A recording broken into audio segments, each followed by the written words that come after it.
செங்கல்பட்டு மாவட்டம் படூரில் கடந்த 5 மாதங்களுக்கு முன் தொடங்கிய சாலை பணி நிறைவடையாததால் அப்பகுதி மக்கள் கடும் சிரமத்திற்கு ஆளாகியுள்ளனர். என்னோட வருமானமே இந்த இட்லி கடை தான். என்னால் வர ஜனம் கூட வரமாட்டேன்றாங்க. தூசியெல்லாம் மேலே படுதாக்கா அப்படின்றாங்க. எனக்கு எவ்வளோ கஷ்டமாக இருக்குது தெரியுமா? ஒவ்வொரு நாளும் வியாபாரம் பண்ணுறது. நைட் ஆனால் என்னால் தூங்கவே முடியல. இந்த தூசி போயிட்டு உள்ளே போயிட்டு அப்படியே மூச்சு வாங்குது எனக்கு. 9 மாதம் ஆகுது ரோடு போட்டு இந்த ஜல்லி வச்சு யாரும் போடல. கேட்டாக்கா எந்த பதிலும் கிடையாது. அப்படியே பவுடர் ரோடு வண்டி எடுத்து போனால் பவுடராக கொட்டுது மூஞ்சில. இந்த எம்சாண்டு இது மழை கொட்டிக்கிறது. இந்த எம்சாண்டு வண்டிங்க போகும்போது பூதி நிறைய கிளம்புது. பின்னாடி ஓஎம்ஆர் ரோட்ல இருந்து வேகனங்க நேராக வேகமாக திரும்பும் போது இந்த பூதி கிளம்புது. இந்த பூதி கிளம்பும் போது நல்லா இருக்கிறவங்க கூட மூச்சு பிரச்சனையால பாதிக்கப்படுறாங்க. நிறைய குப்பைங்க இருக்குது.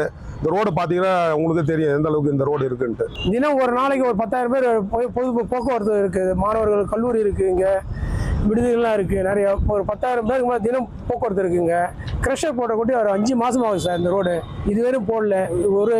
ஒரு அரசு அதிகாரி ஒருத்தர் பார்வையிடல. இனி செல்லும் இடமெல்லாம் செய்தி. தந்தி டிவியின் வாட்ஸ்அப் சேனலை ஃபாலோ பண்ணினா செல்ல இருக்கும் இடமெல்லாம் செய்தி. இதோ QR கோட் இப்பவே ஸ்கேன் பண்ணுங்க, ஃபாலோ பண்ணுங்க.